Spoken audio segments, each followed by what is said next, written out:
So yeah, I'm Boo Hewerdine. I've been doing this for like my whole life, writing songs. I got my first record deal when I was 19, and I've been making records and writing with people ever since. I've spent quite a long time working with Eddi Reader. We've made something like 12 records together. I'm in a band and I produced her. We did an album of Robert Burns songs. There's a disc on the wall, which was an amazing experience. I do my own records. In fact, I've got a record coming out next week, and it's there on top of my piano. So I'm still making records as much as ever. I produce records. I write with people. I write for people, and it's how I've made my living and brought up my kids and everything like that. So it's if you've got any questions as we go on about how it works as a living, because I've had to do that. I've had to, as soon as small people came along, I had to realize that I had to kind of make a living at it. But at the same time, trying to keep the joy, which I do. I love writing. I just wrote a song just before I came on here for somebody, so it never gets old. But what I wanted to talk to you today about, to start off with, is writing for something other than yourself. This was a big discovery for me. Was I started? I'd had records out in the indie charts and all that sort of stuff, but people started asking me to write songs for reasons and for projects and for all sorts of things. Like I had to write a project with a writer who calls himself Duke Special, which was for the Metropolitan Museum in New York. That was very exciting. I've written songs for radio programs, and they'll give me like 24 hours and say, yeah, we'd like a song about sort of loneliness. Can we have it tomorrow, please? And I love that. I love that challenge of writing about something that isn't about yourself. So this song I'm going to play you now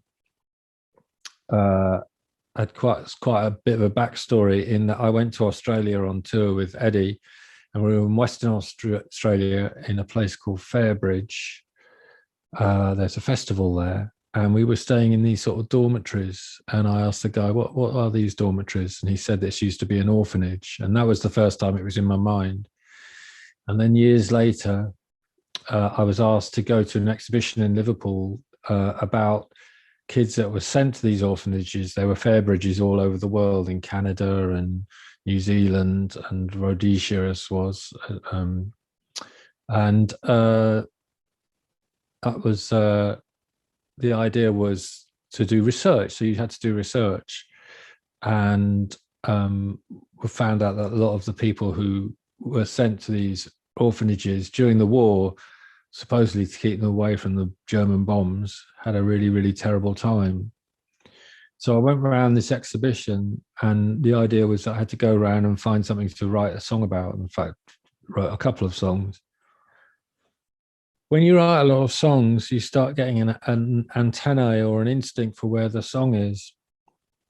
And I was looking at this picture in the exhibition of a guy standing out in a field in the blazing sunlight, sort of smiling at the camera. And he said he'd actually come from Southampton, but he said, I'm glad that I came here. It made me the man that I am.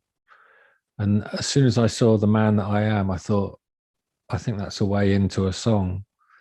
And when I did a bit more research into his life, he wasn't happy at all. He was sort of just putting on a smile for the camera. But what appealed to me about the title, The Man That I Am, is I'm kind of always on the hunt for titles that can mean different things, and it means different things during the song. So I'll play you the song and I'll talk a bit more about it. So this is called The Man That I Am. So it was for a show that was called The Ballads of Child Migration, which we did at Celtic Connections. There's lots of other people had written songs for it, and then we've done tour for it. It's been on, there's an album, and it was been a radio play, and it is by far the most emotional set of shows I've ever done. This is The Man I Am. I stand on the shore at Southampton, salt wind in my hair, a case in my hand.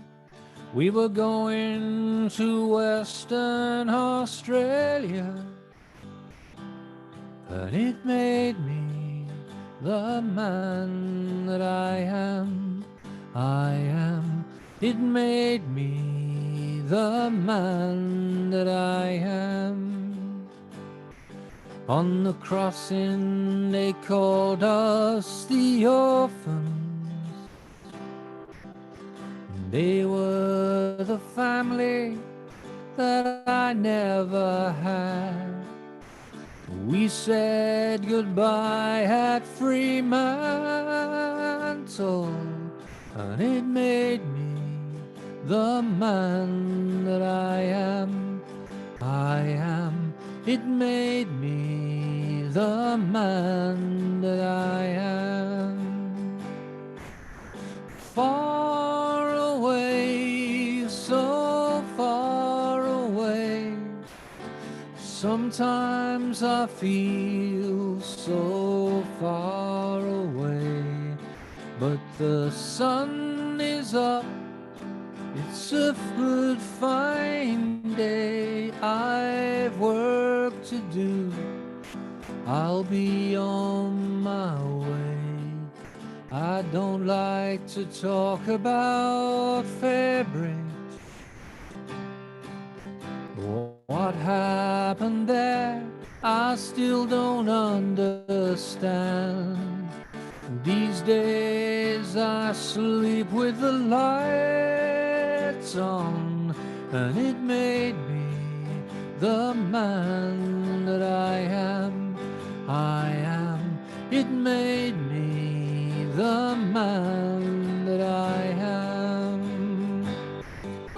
Far away, so far away. Sometimes I feel so far away, but the sun is up. It's a good fine day. I have work to do. I'll be on my way.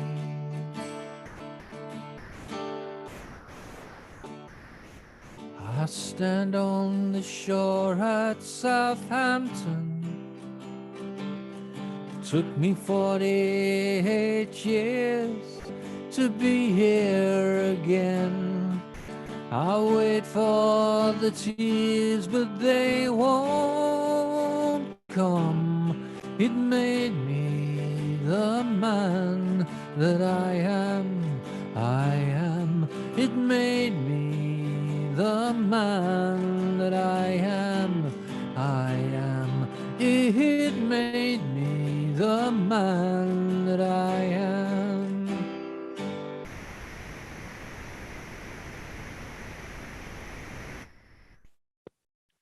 The thing about that song is every line in it is true. Every line is part of the man's life, and it takes a long time for me anyway to learn that just putting true things in a song can be really powerful. It's a really easy song to play. It had to be an easy song to play because it was going to be played by a bunch of people in a show, and it had to be easy to learn.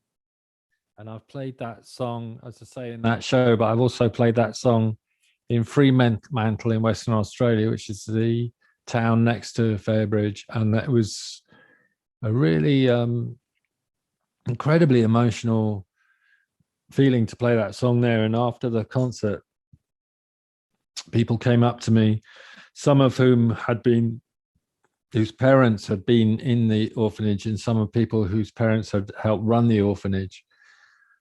So I have had these adventures writing songs that aren't about myself, that have taken me, in fact, take me to other parts of the world. And I've experienced sort of emotional or interesting interactions with people because of songs. And my reason for writing songs still remains that.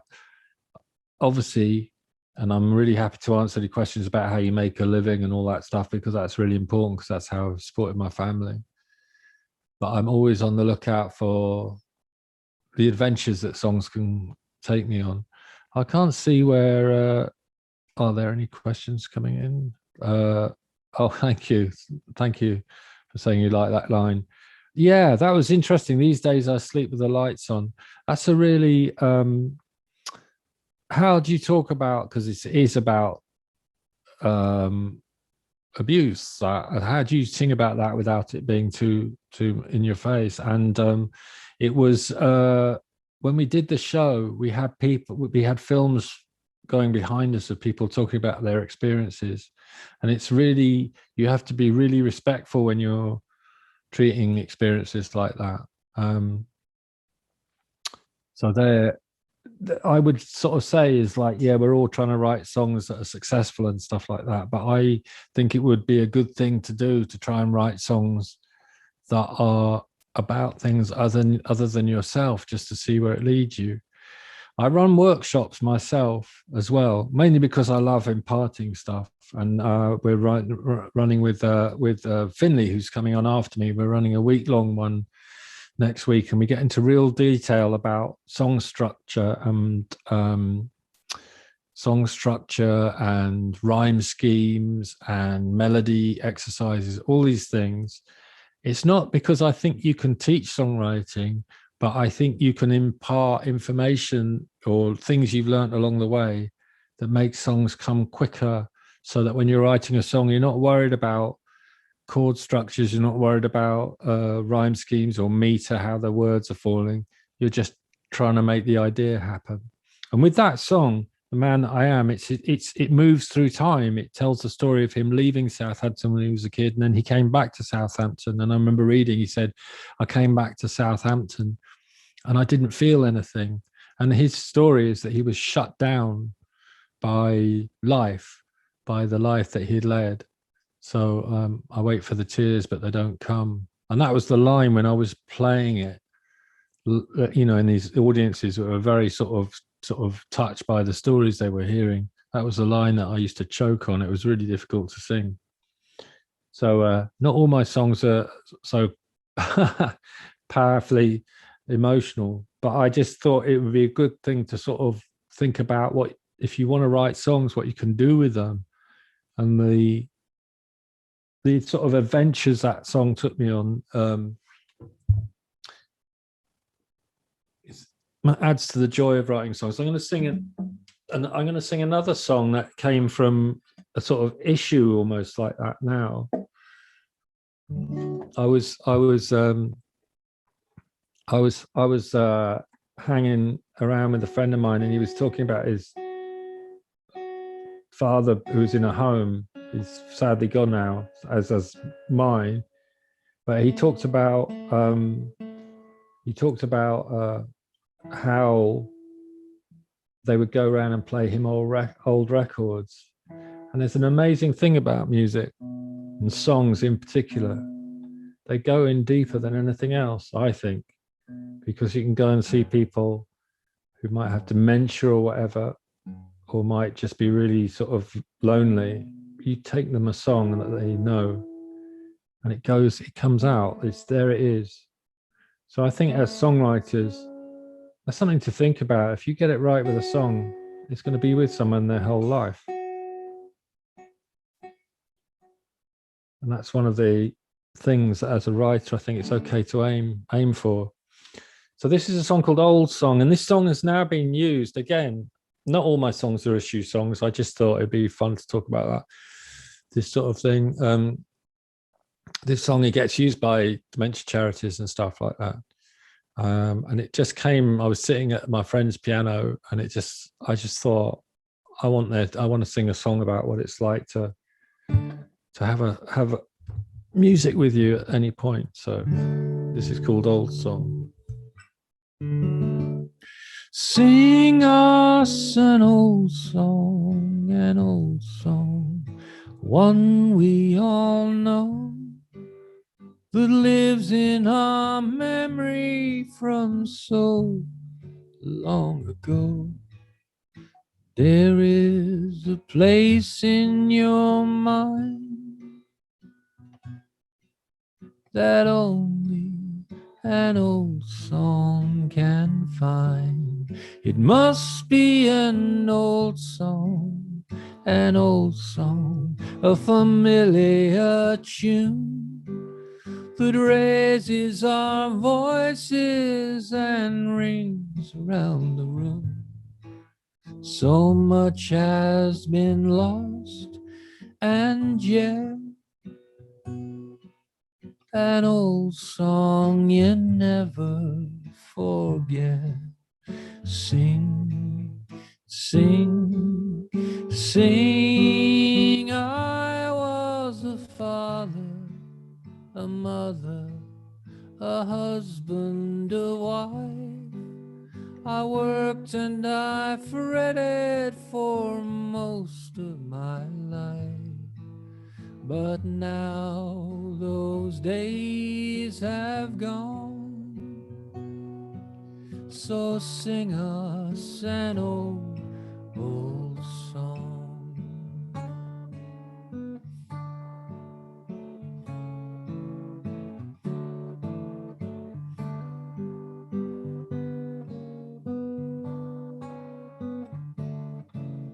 Sing, sing, sing, sing us an old song, one we all know, that lives in our memories from so long ago. There is a place in your mind that only an old song can find. So sing us an old, old song.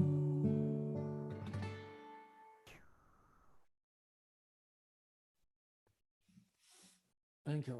So what do you do when you're writing a song like that? What do you do? It's such a big subject. My friend, I've got one of my best friends is a Texan songwriter called Darden Smith. All my best friends are songwriters, so which is weird. It's an amazing way to meet people and understand people. But so I met Darden in my early 20s and we made a record together and we've been friends ever since. He said a fantastic thing. He's done this whole project called Songwriting with Soldiers, which is where he speaks to people who've been in war zones, listens to their stories and turns them into songs. It's sort of a therapeutic sort of thing. And he's brought lots of other songwriters in to do that. There's a woman called Mary Gaucher who was nominated for a Grammy with an album of songs called Rifles and Rosary Beads that are just basically interviews turned into songs. And how do you write a song about something huge like dementia, like whatever? I will play a happy song in a minute. Is he said, I think of it as like a keyhole. I thought this is wonderful. It's like just pick one tiny moment. So my tiny moment was sing us an old song, you know. And he said, and think of it as a keyhole. And then the closer you get to the keyhole, the more you see. And I find that really useful because sometimes if you want to write about a big subject, you try and write about everything. But sometimes it's great just to pick on one little detail and work from the detail. You can tell a really big story from a detail because songs are short. Songs aren't films, songs aren't plays, songs aren't books. They're 3 minutes. You've got people's attention for 3 minutes. And I think it makes it really exciting to try and tell a big story in a small amount of time, like a haiku, a little poem or whatever. And there's another thing that I find really interesting. Was an interview with Paul Simon, you know, from Simon and Garfunkel, fantastic songwriter. I said, somebody asked him, what do you think songwriting is? He said, well, I think songwriting is making the complicated sound simple. And I think that's brilliant. And that sticks with me, whatever I do, is I think musically, lyrically, I try and tell a story, a big story, but in a simple way. So I have to know all the chords. That's part of my job when I'm playing with other people. But if I can write a song that doesn't have too many chords in it, that feels like a good day, you know. I was produced by one of my heroes, is a American songwriter called Steve Earle, who's fantastic songwriter, absolutely fantastic. And he said to me, we were watching a gig and we were talking, and he said, if I can, he said, if I can write a song with 3 chords, that's a good day. As long as you know, you want an original melody or with that. I used to write songs with a man called Chip Taylor, who only knew 5 chords, and he wrote Wild Thing, you make my heart sing. He also wrote Angel of the Morning, just call me Angel of the Morning. Amazingly, they're exactly the same chord sequence, same 3 chords in the same rhythm, in the same order. I think great songwriting has got practically nothing to do with your skills of instrumental skills or your skills of singing. I think it's great if you have those things, but some of my favorite ever songwriters didn't have those skills. I was in a band with 2 brothers, the McCall brothers, and their father was a man called Ewan McCall, and he wrote The First Time Ever I Saw Your Face. That song, hopefully you know that. Dirty Old Town, he wrote loads of songs. He didn't play an instrument, he'd just sing the song. And it really reminds me that a song is the words and the melody, and everything after that is arrangement. Sometimes the arrangement is the song, of course it is. But that's kind of really, when I have my workshops, I really want to encourage people to think that it's their ideas that are important, and we can work with that. I've made a record with a guy just recently. Well, he's on his 2nd album now, and he can't sing and he can't play, but he has really good ideas, and he's really good at gathering people around him to realize them. And they just, he used to come on my workshops, and I'd say, I think you're great ideas, but you're not playing, his playing is non-existent. He can't sing. He kept coming, and he wore me down, and I agreed to spend a day in a studio with him, and he sort of directed me in the studio of what he wanted and what he wanted to, you know, I had to help him finish the song and everything. And it came out really well, and we kept going, and then it ended up being an album, and it got played a little bit, and then he carried on. He's made another album. I'm not so much part of that one. My son is, he's part of that. And they just got an American record deal. It blows my mind, because it's ideas that are important. Ideas and ambition and vision. These can overcome anything, I think. So yeah, I've learned to play the guitar, and I love playing the guitar, and I love chords. I'll keep studying chords. I keep studying what you can do with melody, but it's the idea that is the gold. It really is. So when people come on my workshops, I don't expect them to do anything but be there and have ideas. And we all have ideas. A really good way to prove that you have ideas is just to sit for 5 minutes with an object in front of you and just write for 5 minutes and blur it out onto the page without thinking. Let your subconscious mind go for it. You'll be amazed what comes out. And I think what happens with songwriting is that endless fountain that's going on gets caught up in the gunk of trying to turn that into a song.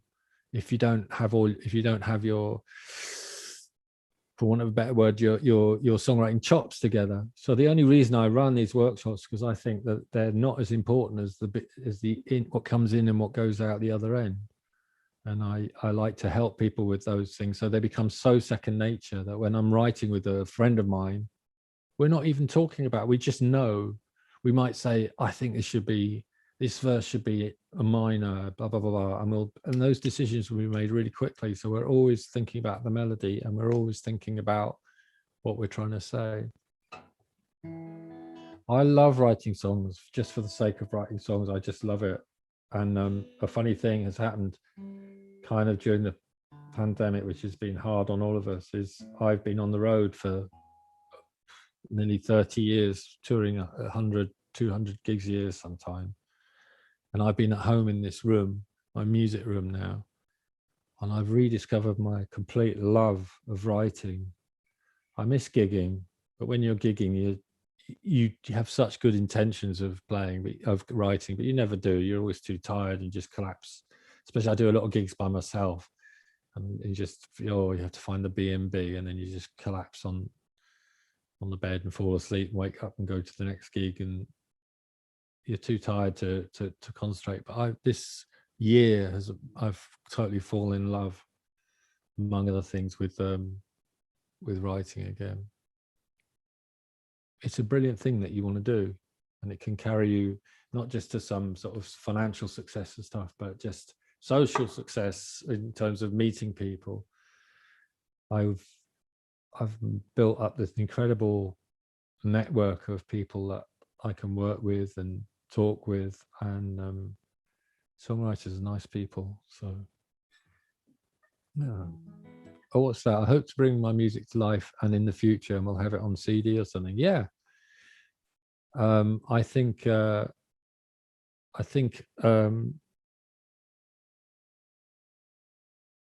should, and I love to help people with that. I do that all the time. I was doing that today. It's called mentoring or whatever. This guy who I work with an organisation called Mosaic Moor, which is Scotland's creative writing centre. It's my favourite place on earth, in Inverness. And this guy came to me, and he's in recovery, and he's 54, and all he's ever wanted to do was make a record. And he played some of his songs to me today, and I said, right, that's what we're going to do. And I know how to do that. I know how to get things made and released and all that sort of thing. So I love doing that, taking people's hopes and making them come true. So this is a song that I wrote just for the joy of songwriting about a year or so ago. And I have a real love of a period of songwriting where they call them standards, like from the 30s and 40s. And so I wrote this just for nothing else but pleasure, but it was on my last record. People seem to like it. Silhouette, it's called. It's really simple. It's just about being a silhouette and using that as a metaphor. When the time hangs so heavy, goes by so slow, but the days, they are gone. Before you know, after all you have seen, you've nothing to show, then you're a silhouette. When you just can't remember who you should be, when all that you are is a faint memory, when shadows are your only company, then you're a silhouette. Once the world was made of color, a kaleidoscope of light. Now those colors all are running, and everything is black and white. If you're a slave to circumstance, a lonely wallflower, when it's time to dance, when you know in your heart you're the ghost of a chance, then you're a silhouette. Then you're a silhouette.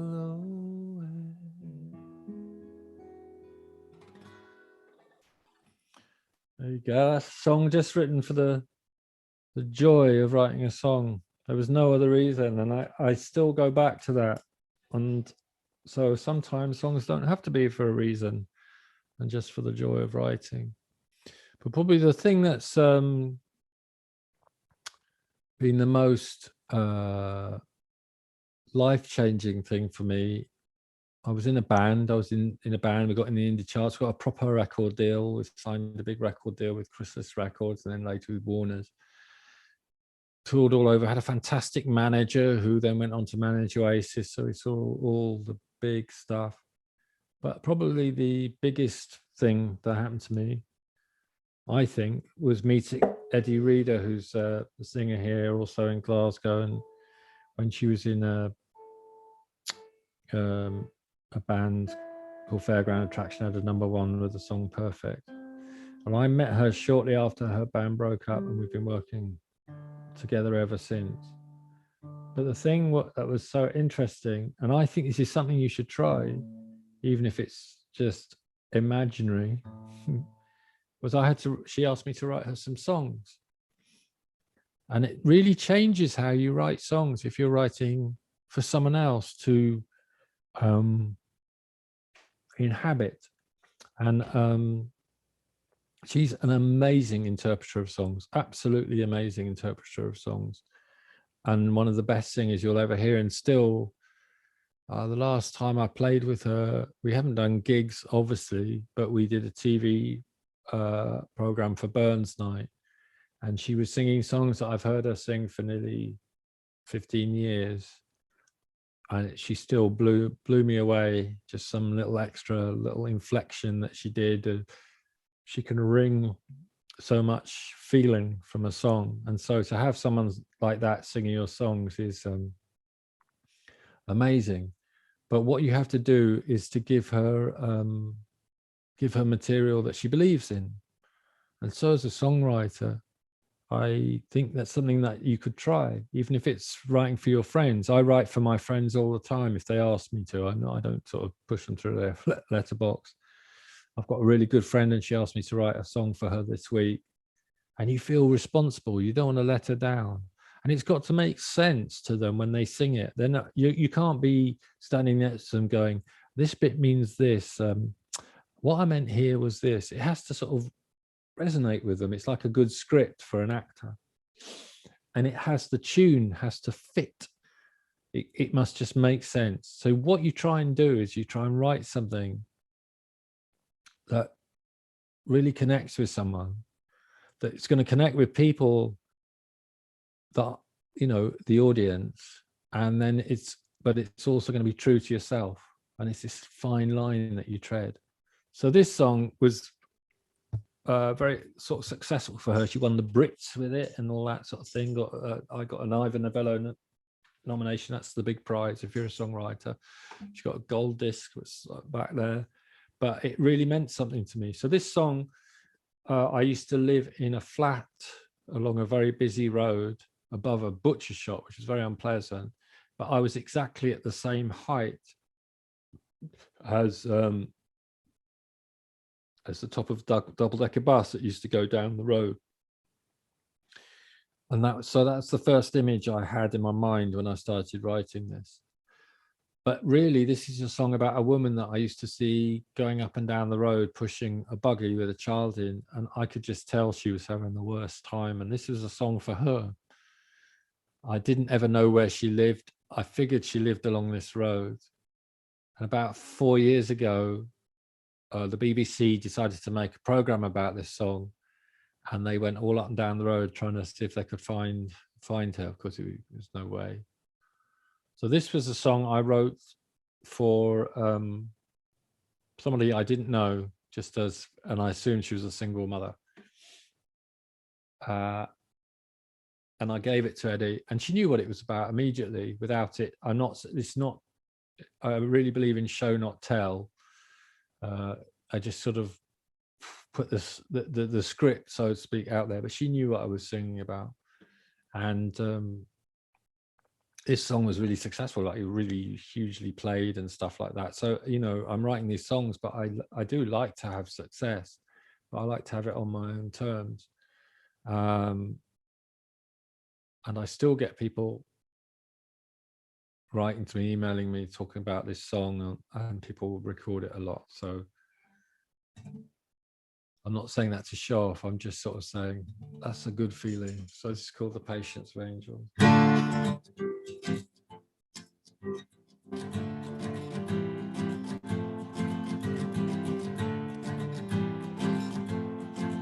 From the top of a bus, she thought she saw him wave. She saw Tuesdays and forgetfulness and a little money saved. Does she know? I don't know. But from here I can tell it would try the patience of angels. It would try the patience of angels. And you know something's wrong when the morning hurts your eyes and the baby won't stop crying. You'll be waiting till you die. Would I be any good if I was? Would I find it would try the patience of angels? It would try the patience of angels. There's a door in a wall, in a house, in a street, in a town, when no one knows her name. She's the patience of angels.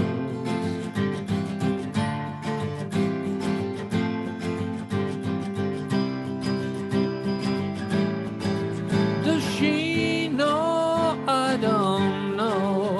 But from here I can tell there's a door in a wall, in a house, in a street, in a town, where no one knows her name. There's a door in a wall, in a house, in a street, in a town, where no one knows her name. She's the patience of angels.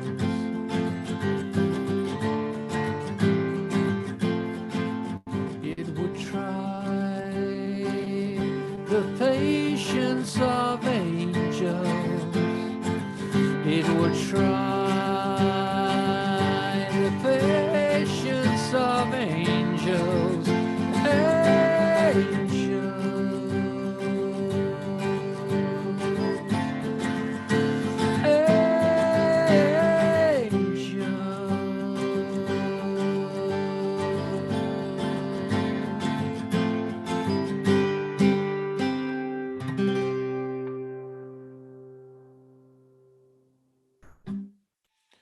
So that is a life-changing song for me as well. It's totally changed my life. I led to other people asking me for songs. And I think without that song, I probably wouldn't be talking to you here today. But that's one of the things about having a life in music, is one thing leads on to the other. And you're being very quiet out there. So if anybody's got any questions, I'm really happy to answer any questions, if there are any. Are there any questions? Oh, here they come. Goosebumps, thank you. Oh, thank you. It's so fascinating, the background of the song. It's so beautiful. Thanks for sharing. Oh, hello, Kim. I mean, there's so much in that. So there's a door in a house, in a wall, in a town where no one knows her name. I was like a reverse Google Earth before Google Earth. I just kept imagining how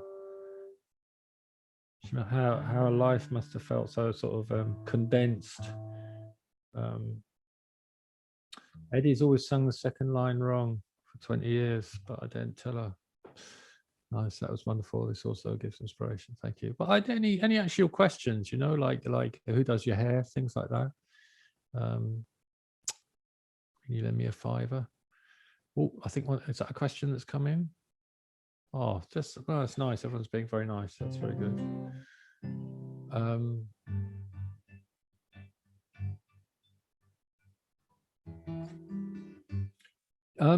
So really, my whole life has been writing songs, and if you want to do that, I think that's a pretty good life. But what I suggest is that you don't put everything in one basket. I don't know how else to say this, but especially when my kids were young, I knew I couldn't muck about anymore. So the bits that I worked on were, firstly, we made sure that we kept our record deal, and that was a little bit of income from that. I did get a publishing pit deal. People asked a lot about that. Very hard to get these days, but that meant that I wrote for other people. I played guitar for other people as well as Eddi. I played for a few other people. I learned how to produce records. I didn't particularly want to learn how to produce records at the beginning. It was thrown at me, but now I really love doing it. So there's a little bit of stuff from that. And I was asked, I was playing a gig in Glasgow, and these Danish men came up to me about 15, 16 years ago and said, would you come to Denmark and help us run a songwriting workshop? And I said, well, I can't do that. I've never done anything like that. And then I got there and I realized I had a lot of stories to tell. And that's been a fantastic thing in recent years. So I do that. That can be sometimes be a bit of income, and I will mentor people. I speak to a lot of people about, not always, some people I do it because I want to, and we're friends, and I'll guide people through making records. I was doing that earlier today with someone who I produced her last record, and she was talking about the next thing she wanted to do, and we started planning that and how we were going to make it in lockdown. I've made quite a few records during lockdown where I've produced them from this room and I just hear what's going on in the studio or in another place. And we were going through how we were going to do it.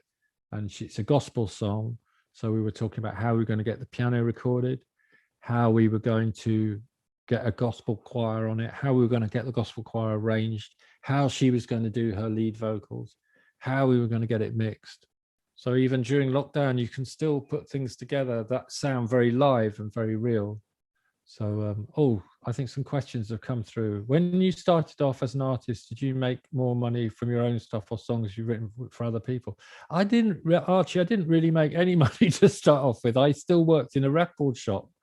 And I worked in a record shop and I saved up. Then I moved to the warehouse. I saved up for a year and made our first album, and it was in the indie charts for a long time, but I still didn't have enough money to leave work. My first advance was £500 and I spent it on a guitar.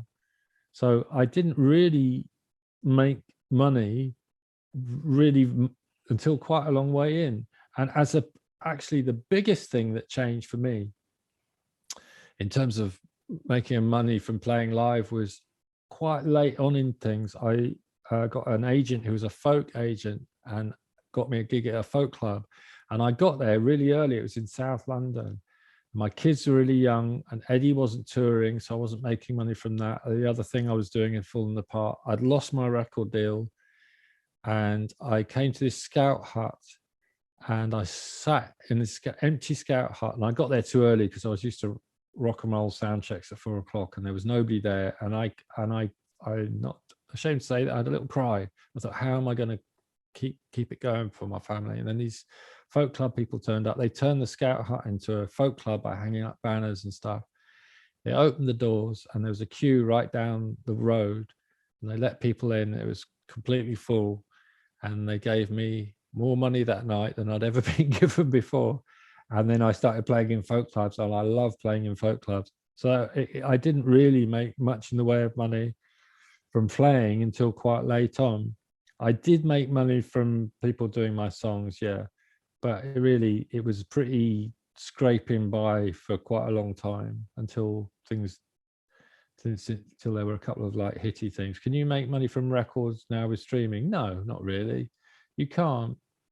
You can't make money anymore. But I think what you can do is get people to hear your music. It's so different from when I started. There was a lot of money to be had from CDs. So I've got a CD. It's just I'm really lucky to be with a lovely label called Reveal, and my CD just arrived yesterday, and it's called Selected Works, this one, and it's all his favorite songs that I've recorded from over the last period of time. It's this beautiful thing, but we both know it's not gonna, because I don't have a CD player. It's so hard, so I don't really think of the creation of music particularly, apart from there's a few cases, as a way of making money. So I'm having to think of other ways of doing it. It's got harder, but I like a challenge. Do you prefer collaborating on tracks or just doing a song on your own? I love both of them. I only do things I like doing these days. I love working with people, but it's a different type of thing working with other people, and I love the social element of it, and I love the fact that you can together build something together and it becomes a separate entity. I love that. Well, doing my own records is hell. I can't lie. There's no company, but it's probably the most satisfying thing in the end. Who are you inspired to by? Have you got a favorite singer, and what generation do you like? 80s, 2000s? I like everything. That's a good question, though. But I can get off on listening to Robert Johnson from the 1930s and 40s. And because I used to work in an indie record shop, I still listen to everything that comes out now. So I don't really have a favorite era. I just like stuff I like, and I still think there's some amazing music being made at the moment, particularly under the radar. What is your favorite, most creative time during the day to write songs? Do you have special places? Well, I've got my special place is my music room, and I've got no choice at the moment, but I love this room. I have in a previous house built a music room, and I hated it, and I'd do anything but go in it, but I really like this room. It's just a spare room, and it's got a piano in it, a guitar in it, and a little desk, and my computer, and a music stand, and I love it. And I'm surrounded by music books, and I absolutely love it. What's the best time of day? That's a really good question. I used to work with a man called Henry Gross. He was in Nashville, and he said the best time of day to write was 8 o'clock in the morning. And so I'd go and write with him, but it took 45 minutes in a cab to get there. So by the time I got there, I was completely knackered. So I wasn't convinced he was right. I don't know. Any time of day. If it comes. Here's a good thing though. If you write every day, you'll be ready for when that good idea comes. And I've spoken to so many of my songwriting heroes, and they say they write every day, but not every song's great. Sometimes everything's good about it. It rhymes, it has meaning, it's got a good tune. It just doesn't fly. And they call, as Beth Nielsen Chapman calls them, office songs. But it said, you write those office songs, it's like going to the gym. You know, when you don't write a good song, don't be down on yourself. You don't come out of the gym looking like Arnold Schwarzenegger.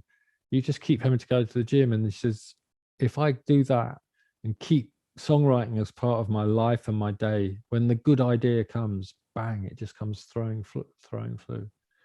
Have I ever gotten writer's block? Oh, yes, of course I have. There's nothing, though, to get over writer's block is getting someone else to write you a song. And you could just ring up a friend and say, I've got writer's block. And they'll say, well, why don't you write a song about what it's like to be a cat or something? You'll do it. It'll come. And then the trick is when you're by yourself is to commission yourself. But yeah, you do get writer's block. But it's amazing if someone asks you to do something, it disappears immediately. So that's a good way of it going away. Do you think shows like the X Factor are a good way of getting yourself known? I mean, it is if that's what you want to do. I've had friends go on The Voice I had a really good friend go on The Voice. He kind of tipped her over the edge, though. In fact, I've had two friends. One, okay, it's two friends. One, it sort of played with her mind a bit. Another one, sort of a well-known folk singer, and I'd see her, and she did a tour. She went on The Voice, and she came second, and she thought it was going to make a big difference. She went on tour again the next year, and she said the audience was exactly the same. I don't think a lot of people who go watch X Factor and The Voice then go and watch gigs, but of course it can be a good way. It's not the way I would go. I've got another friend who went on Britain's Got Talent and was offered a deal. He was 18 and he was offered a deal by, what's he called, the Simon fella, but he didn't want to do it. And he went into folk instead. And he'd never told any of us until one of us found an old bit of footage that he'd done it. I'm not going to pass judgment on how anyone wants to get heard. What's the longest period you've gone without writing a song since you started? Oh, I don't know. Probably a couple of months. I don't write those days down. How would you recommend getting started with songwriting sessions? I only really write alone or with my band members, but I'd really like to start building collaborative songwriting relationships. Right, this is what my son's done, and he's gone on forums and stuff like that, and he just reaches out to people around him. He's part of he started really late writing songs. He's 26 now, but he started doing 22 or something like that, and he taught himself guitar and piano. And he's really shy, like really properly shy, but he just reached out to people, and now he has a little network of people to write with, and it's so good because you can build up a support network and stuff like that. Have you got any advice on how to get a record deal? I think it's practically impossible these days, but I think it's quite a good idea, as you say, to start. And do you think it's better to try and get yourself a record deal or do it yourself? I think start yourself, and if you start getting any success, people will come around. Definitely. It depends on what sort of music you're doing, but it's kind of really easy to set up your own record label. Amy,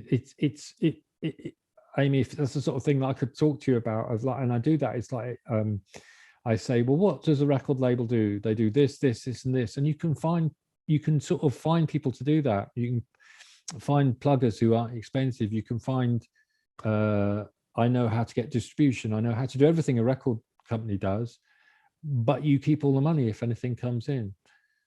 The only reason you need a record deal is if you want people to pay for your recordings, and hardly any record deals do that anymore.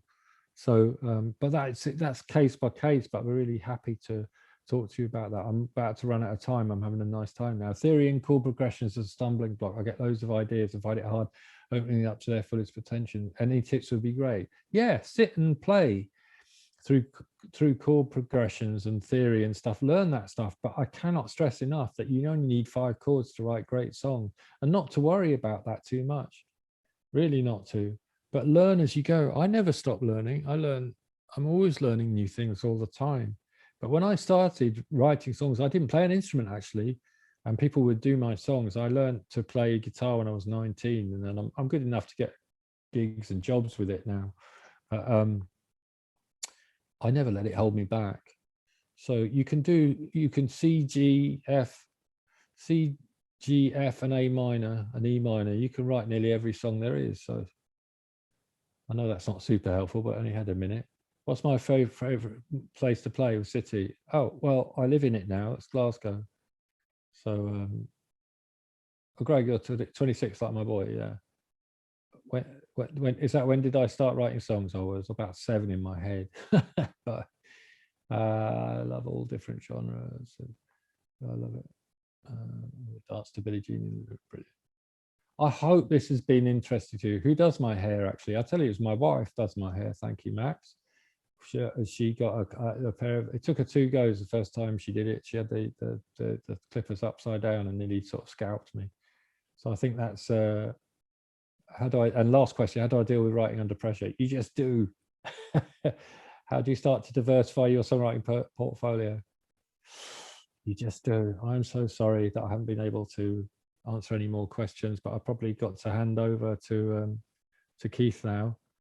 I hope that was all right. Hello, Kim. We're seeing you next week, aren't we, Kim? Thank you for saying that. How do you know when a song's finished? That's a really good question. You have to learn how to know when it's finished.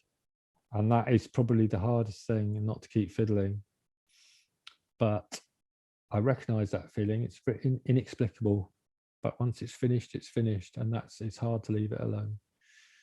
Okay, thank you all for listening to me bang on for an hour. Thank you very much, Jeremy.